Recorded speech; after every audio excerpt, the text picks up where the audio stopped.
سلامتنا عبد زلخم يبصحكم كبراتن فتواتن تخاتل زيناتنا نيس عزت أخاهم نيم حدشت معبالتاتن وانا وزيناتاتن قريبنا لكم لنا نمكت لكم بخبرنا عدم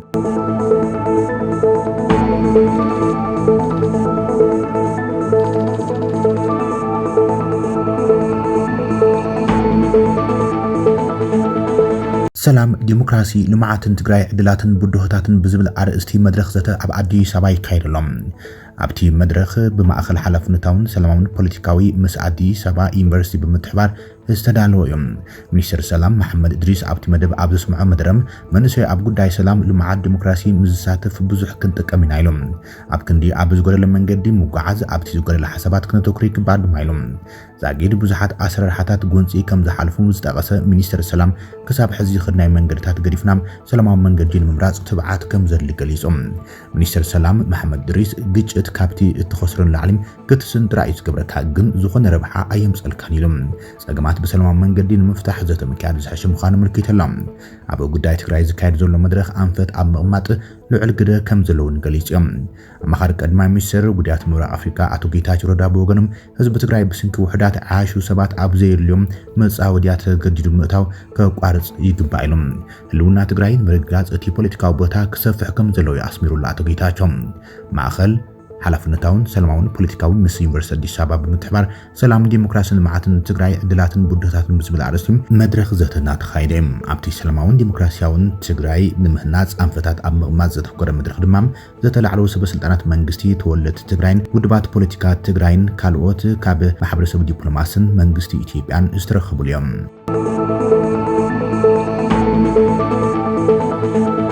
ናብ እዋናዊ ኩነታት ክንሰግር ከለና ድማ ኢትዮጵያን ኤርትራን ኣብዚ ሕዝዋን ናብ ቅሉዕ ምክሳስ ተሰጋጊረን ኣለዋ ናብ ግጭት ከይምርሓ ድማ ብዙሓት ስጋኣቶም የስምዑ ዘሎም መንግስቲ ኢትዮጵያን ማሕበረሰብ ዓለም ኤርትራ ክትወርኒ ትሸባሽባላ ኢሉ ኣብ ዝኸሰሰለዋን መንግስቲ ኤርትራ ድማ መልሲ ይብሉሎም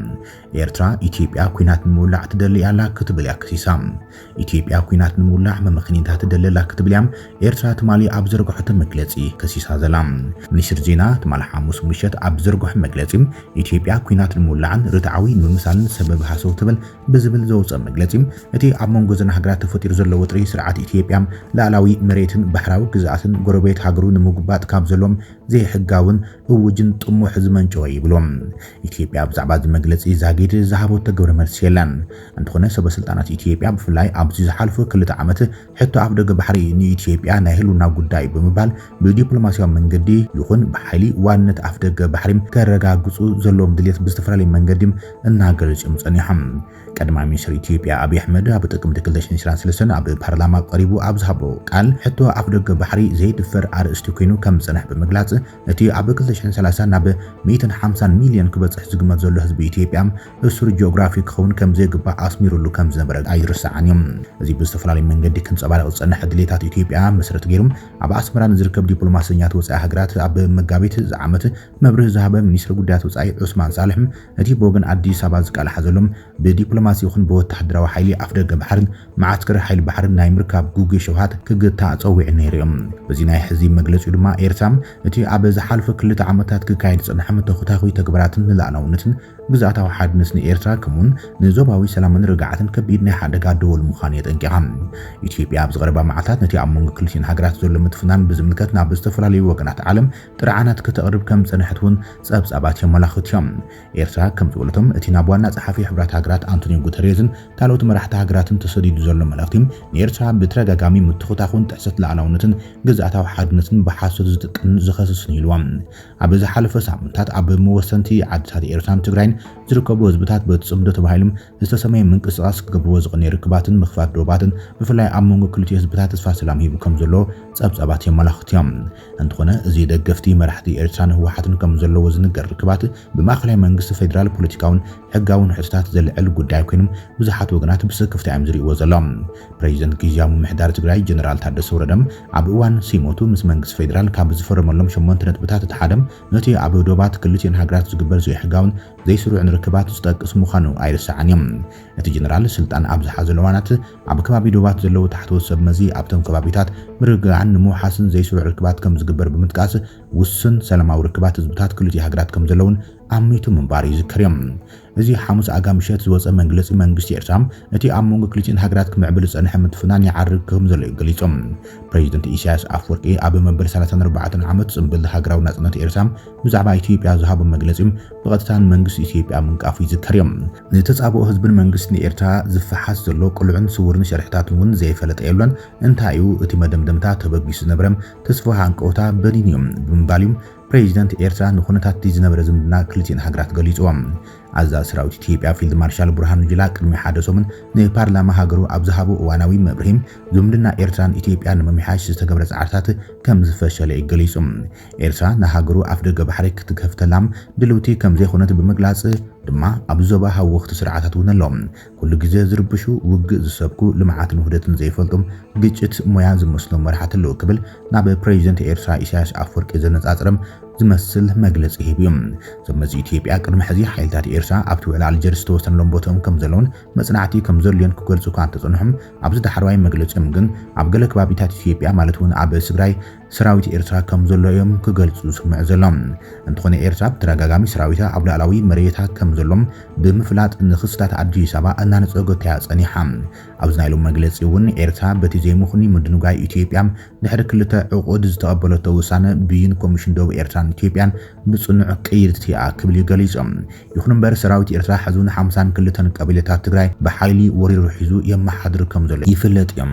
ኣቅዲሙ ኢትዮጵያ መንግስቲ ኢትዮጵያ ህወሓትን ሻዕብያን ኮርን ተዳሊም ክብል ንማሕበረሰብ ዓለም ጠሪዕዮም ኣዲስ ኣበባ ናብ 19 ሃገራት ኣብ ዝለኣኸቶ ናይ ፍሉጥ ለይ ደብዳበም ብቐንዱ መንግስቲ ኤርትራ ኣብ ልዕሊ ኢትዮጵያ ትንኮያ ይገብረሎ ወራራ ንክፍጽሙን ተዳልዩ ዝብል ኮይኖም እዚ ሓደገኛ ምንቅስቓስ ደው ክብል ጸዊዓ ኣላያ ምንተ ሰላም ሕውነታዊ ርክብን ተባሂሉ መንግስቲ ኢትዮጵያ ዋላ መንግስቲ ኤርትራ ብዙሓት ተንኮይትን ጥፍታትን ተገብረ ተዓጊስና ይመጽና ዝበለም ደብዳበ መንግስቲ ኢትዮጵያ ሕዝግን ተዕጉስቲ ወዲኡ ነቲ ደብዳበ ክጽሕፍ ከም ዝተገደደ የመላኺቶም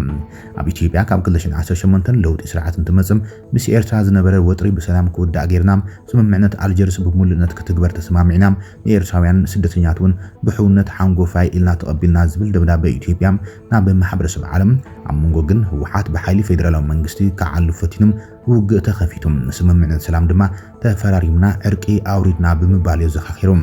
እንተኾነ ግና ኣብ መንጎ ፌደራልን ህወሓትን ዝተፈረመ ስምምዕነት ፕሪቶሪያ ንመንግስቲ ኤርትራ ኣሕሪቕዎ ዝብል እቲ ደብዳበ ብተደጋጋሚ ይትንከየልናሎም ንዓለም ለኸ ሕግታት ይጥሕሰሎም ርኢና ከም ዘይረኣና ንሓልፈለና ክዓርፍ ኣይከኣለን ላዕላውነትና ይዳፈሩ ዘሎ ኢሎም ድሕሪ ስምምዕነት ፕሪቶሪያ ብዙሓት ትንኮያታት ፈጺምና ዝብል ደብዳበ መንግስቲ ኢትዮጵያ መንገዳሪ ኢትዮጵያ ናብ ኣስመራ ዝገበሮ በረራ ኣጊዱም ገንዘብ እቲ መንገዲ አይረውን ከልክሉና አይህብን ኢሉና ይብል ኢትዮጵያን ዕጡዋት አንጻር ፌደራላዊ መንግስቲ ብዕሊ ምሕጋዝውን እናሰርሕሉ ይመጽ ብምባል ይኸሲሶም ግዛታዊ ወረራ ከመን ኣብ ልዕሊ ዝወረሮም ከባቢታት ዝርከቡ ሲቪላትን ስቅያት ይፍጽመሉ ዝበለ ክስ መንግስቲ ኢትዮጵያ ኣብ መዓልቲ ናጽነት ኤርትራ ጉንቦት 24 ፕሬዚደንት ኢሳያስ ኣፍወርቂ ዘስምዕ መድረም ኣብ ውሽጣዊ ጉዳይ ኢትዮጵያ ኢዳኣታውነት ይወየም ኣብዚ ሕዝዋን ድማ ብፍሉይ ዘተሓሳስብ ጉዳይ ከም ዘሎ ዘመላኽት መንግስቲ ኢትዮጵያ ኣብ መንጎ ህወሓትን ሻዕብያን ጥምረት ምፍጣር ኢሎም እቲ ጥምረትን ምትሕባርን ህወሓትን ሻዕብያን ድማ ኣብ ልዕሊ ኢትዮጵያ ኣብ ዝኽረምቲ ኩናት ምኽፋት ተዳልዮም ኣለዎ ብምባልዩ መንግስቲ ኢትዮጵያ ንማሕበረሰብ ዓለም ጠሪዖም እዚ ድማ መንግስቲ ኤርትራ ካብ ዝወረሮም ግዛታት ኢትዮጵያ ብህጹጽ ክወጽም ንዕጡዋት ዝገብሮ ሓገዝ ደው ከብልን ብህጹጽ ንጽውዕ ኢሎም መንግስቲ ኢትዮጵያ ን19 ሓይላት ሃገራት ዓለምን ዋና ጸሓፊ ውድብ ሕብራት ሃገራትን ኣብ ዝለኣኸ ደብዳበ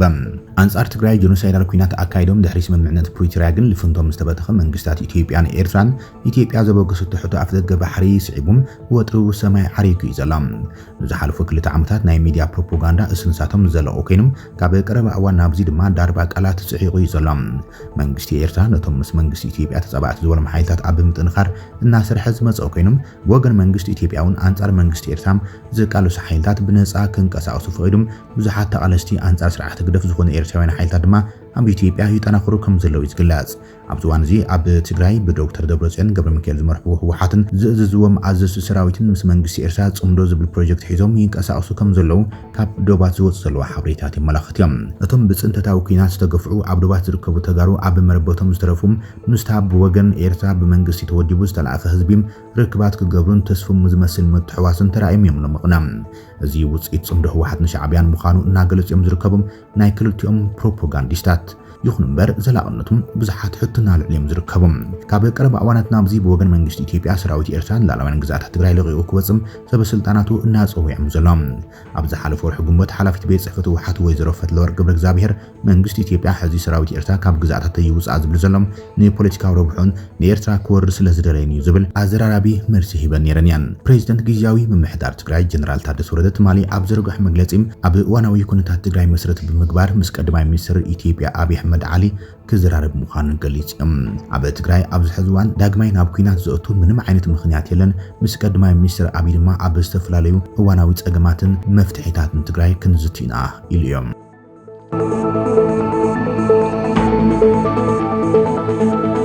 ሰሜን ኮርያ ቱሪዝም ንምዕባይ ገማግም ባሕራ ተማዕብል ከም ዘላ ተገሊጸሎም መራሒ ሰሜን ኮርያ ኪም ጆንግ ኡን ኣብቲ ሚኒስትራዊ ኮሙኒስታዊ ስርዓት ቱሪዝም ከዓቢ ተስፋ ዘለዎ መዘናግዒ ገማግም ባሕሪ ይኸፍት ከም ዘሎም መንግስታዊ ማዕኸና ዜና ፒዮንግያንግ ጸብጺበን ኣብ ምብራቃዊ ገማግም ባሕሪ እትርከብ ውንሳን ካልማም ድሕሪ ምዛም 6 ዓመት ድሕሪ ምጽንሖም ሓደ ሓምለ ንበጻሕቲ ውሽጢ ሃገር ክኸፈት እዮም መዓስ ንወጻእተኛታት ክኸፈት ዝብል ድማ ዛጊድ ንጹር ኣይኮነን ኪም ኣብ ዋንሳን ኣብ ኣዝዩ ዝተንደላቐ ህይወት ይዓብዮም ብዙሓት ካብቶም ኣብቲ ሃገር ዝርከቡ ምሩጻት ናይ ብሕቲ ቪላታት እውን ዝውንን እዮም ነታ ኣብ ሓደ እዋን መፈተኒ ሚሳይላት ዝነበረት ከተማ ንምቕያር ድማ እናጻዕረ እዩ ዘሎም እቲ መዘናግዒ ቦታ ክሳብ 20,000 በጻሕቲ ከእንግድ ከም ዝኽእል 4 ኪሎ ሜትር ዝንውሓቱ ገማግም ባሕሪ ሆቴላት ቤት ምግቢን ዕዳጋታትን መናፈሻ ማይን ከም ዘለዎን ማዕኸና ዜና መንግስቲ ሰሜን ኮርያ ጸብጺበን ብስንኪ መደብ ኒውክሌራዊ ኣጽዋራት ን10 ዓመታት ኣብ ከቢድ እገዳ ጽንሐ ሰሜን ኮርያ ሓንቲ ካብተን ዝደኸየ ሃገራት ዓለም ምዃና እያ ትግለጽ ካብ 1948 ጀሚሮም ነቲ ሃገር ዘመሓድር ዘለዉ ስድራ ኪም ዝበዝሕ ሃብቶም ናብ ወተሃደራዊ ሓይሊ ሓውልታት ስድራ ቤት ኪምን ምልክታትን ኣብ ፒዮንግያንግ ኣፍሲሶም እዮም ገለ ተዓዘብቲ ከም ዝብልዎ እዚ ፒዮንግያንግ ገንዘብ ንምእካብ ቀሊል መንገዲ ምዃኑ ይዛረቡ ወጻእተኛት በጻሕቲ ከኣተውካ እንተተፈቐደሎም መብዛሕትኦም ጉጅለታት በጻሕቲ ካብ ቻይና ሩስያን ዝመጹም ካብ ገለ ሃገራት ዓለም ድማ ኣዝዮም ጸለውቲ ዝበሃሉ ሰባት እውን ብሚስጥር ናብቲ ሃገር ዑደት ከም ዝገብሩ ይግለጹ እዮም